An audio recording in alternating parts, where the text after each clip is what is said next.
mise en œuvre du PN2S dans la région du centre, quel bilan à mi-parcours pour le compte de l'année 2017. La région tient depuis ce matin sa revue semestrielle.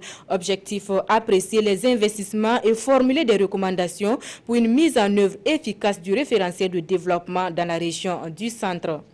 Pendant ce temps, la commune de Ouagadougou, elle veut mettre fin à la navigation à vue en matière de planification des actions de développement dans les différents arrondissements. L'étude qui vient d'être lancée devrait permettre de prioriser les besoins de développement pour plus d'efficacité. Voilà pour la une. Bonsoir et merci de nous suivre.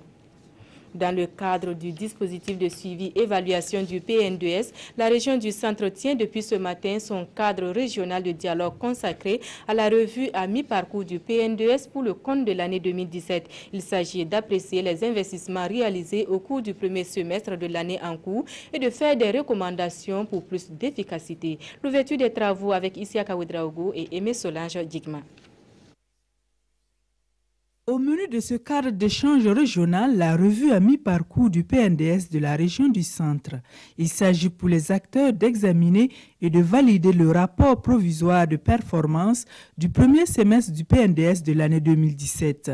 Un rapport qui relève la réalisation d'un certain nombre d'infrastructures. La négociation de la convention de la maîtrise d'ouvrage déléguée pour la construction du siège du conseil régional.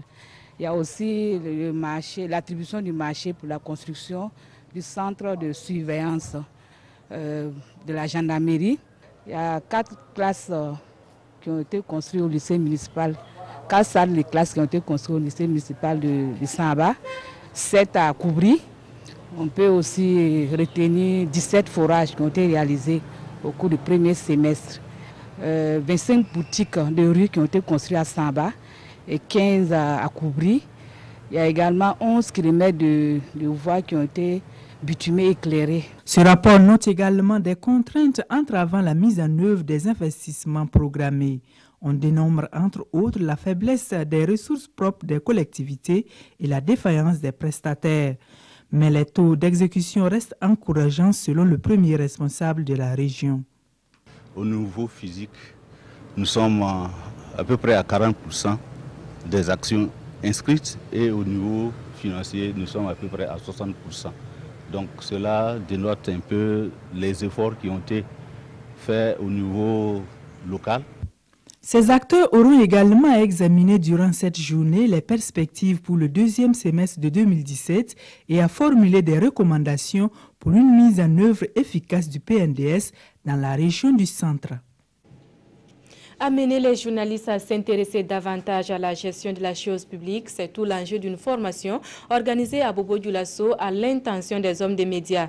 L'élaboration du budget, sa mise en œuvre et son évaluation sont passées en revue pour favoriser l'enracinement de la bonne gouvernance. L'initiative est de l'AJB, l'Association des journalistes du Burkina. Le reportage porte la griffe de Betty Bienaon et Moussa Sano. Des journalistes à l'école du budget de l'État.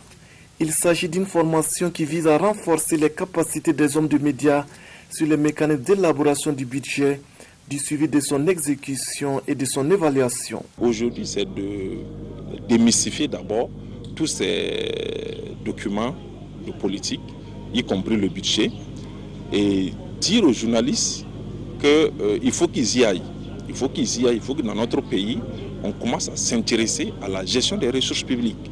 Il faut que peut-être périodiquement et même de façon circonstancielle, on puisse écrire des articles sur des faits de malversation. Cette formation est une initiative de l'AJB, l'Association des journalistes du Burkina, qui entend donner aux médias les outils pour suivre la mise en œuvre des politiques publiques. Tout ce qui touche les deniers publics, les gens veulent comprendre, les gens veulent savoir ce qui se passe. Chacun tourne des regards vers les journalistes qui doivent aller collecter l'information, les traiter, les mettre à leur disposition afin qu'ils puissent comprendre ce qui se passe. Et donc c'est un peu l'enjeu de cette formation. Cette formation est la première d'une série au bénéfice des journalistes. Elle entre dans le cadre du PGFC, le projet de gouvernance et de participation citoyenne, un projet mis en œuvre par l'AJB avec le soutien de la Banque mondiale. De leur côté, les 57 agents de police mis à la disposition de l'Office national de sécurité routière, eux, renforcent leur capacité opérationnelle en matière de sécurité routière. Entre formation théorique et celle pratique, ils ont reçu les outils nécessaires pour mener à bien leur nouvelle mission. Adama Giti et Olo Poda. L'Office national de la sécurité routière renforce les capacités opérationnelles des agents de sécurité mis à sa disposition. Au nombre de 57, ces agents de police vont s'approprier des outils nécessaires pour mener à bien leur mission, celle de contrôler les vitesses et de contribuer à la fluidité de la circulation. Cette formation de ce matin des fonctionnaires de police fait suite à la mise à notre disposition par le ministère en charge de la sécurité de 57 agents de police. À ce titre, on se devait de renforcer leur capacité afin qu'ils puissent avoir les outils nécessaires pour assumer les missions qui les ont assignées. Cette formation de 2 jours va se dérouler en 2 étapes. Une phase théorique qui consistera à mieux faire connaître l'ONASER et le règlement 14 de l'UOMOA. La phase pratique va permettre la manipulation des outils de contrôle, parmi lesquels le cinémomètre, un outil qui consiste à apprécier la vitesse des engins. La phase pratique va consister à se déporter sur le terrain avec justement les 57 agents de la police pour leur expliquer d'abord au niveau de la station de Tangen-Dassouri quelle est la structuration d'une station de pesage, quelles sont ses différentes composantes et à l'issue de cette présentation, on va leur montrer comment on effectue des pesées dynamiques. L'ONASER a été créé en 2008. Sa mission, promouvoir la sécurité routière au Burkina Faso. 219 stagiaires des eaux et forêts viennent d'achever leur formation militaire initiale. Au bout de 2 mois de séjour au GIFA, ils ont reçu les aptitudes physiques, morales et techniques nécessaires pour être de bons soldats au service de l'environnement. Le film de la cérémonie de fin de formation avec Mané Kayen, Siriki Milogo et Moussa Sano. Après 2 mois de formation militaire au GIFA, le groupement d'instruction des forces armées, c'est le ouf de soulagement pour ces 219 élèves de l'ENEF, l'École nationale des eaux et forêts. Symbole de leur engagement et aptitude à servir ce serment.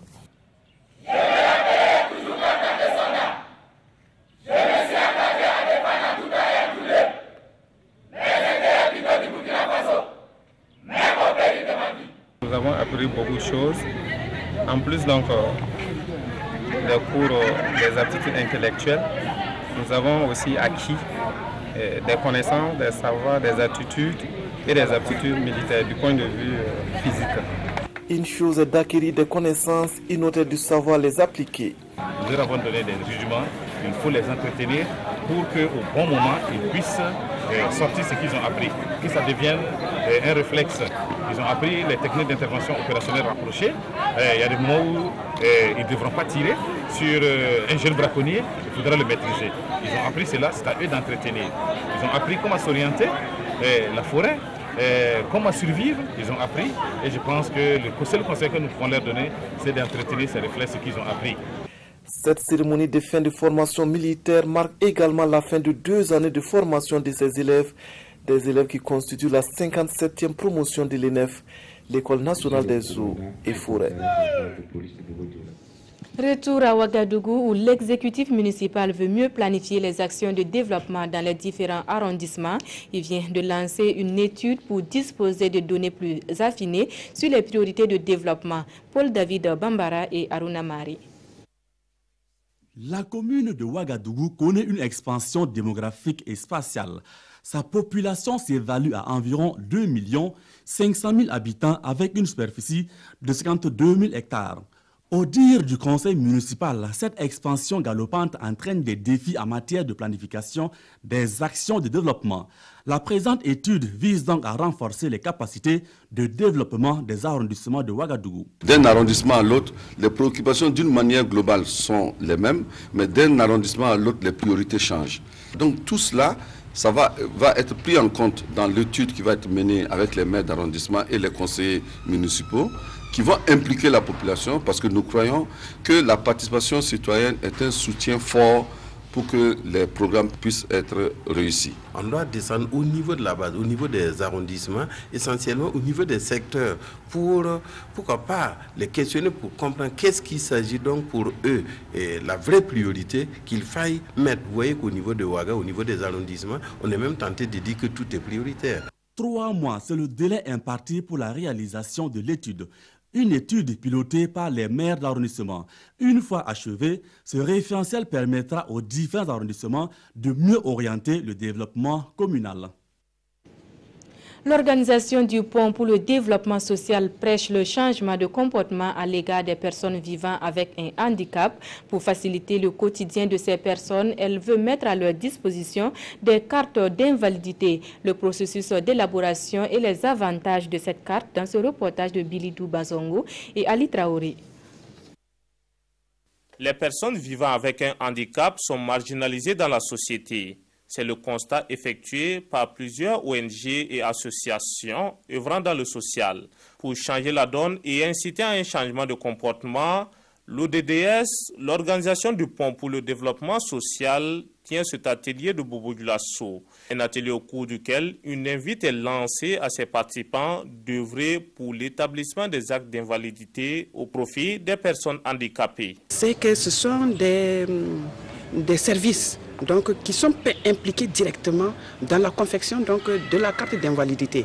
Alors c'est un plaidoyer pour nous, pour que les services soient au courant et prennent vraiment leur engagement et leur part de travail pour la fabrication, pour la confection de cette carte. Dans ce combat, l'ODDS a le soutien du ministère en charge de la famille, un soutien qui lui permettra d'atteindre ses objectifs. C'est un grand projet pour la région et partant pour tout le Burkina, puisque toutes les régions sont concernées, mais particulièrement la région des Hauts-Bassins.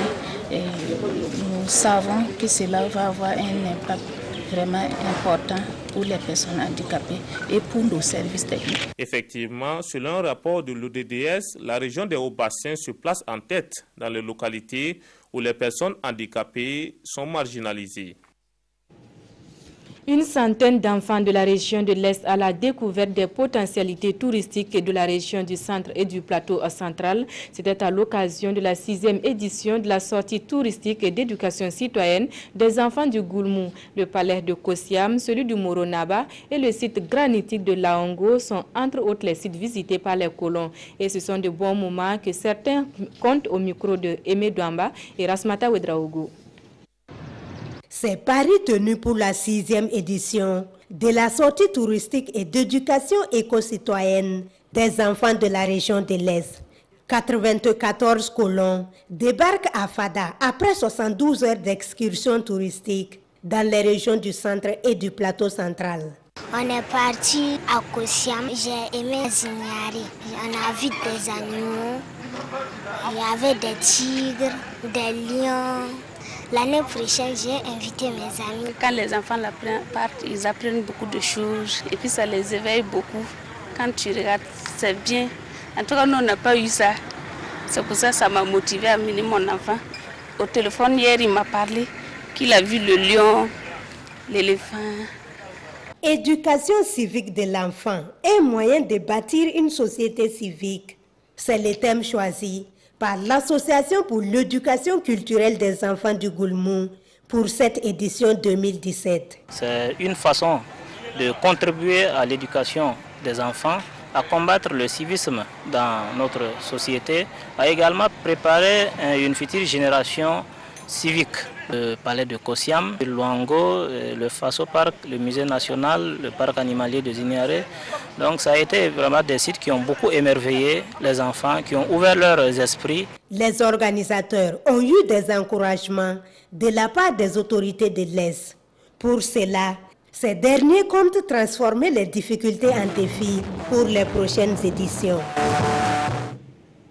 C'est tout pour ce 19h. Merci à vous qui l'avez suivi. Peggy Ouedraogo vous retrouve à 20h pour la grande messe de l'actualité. Excellente soirée en compagnie de nos programmes.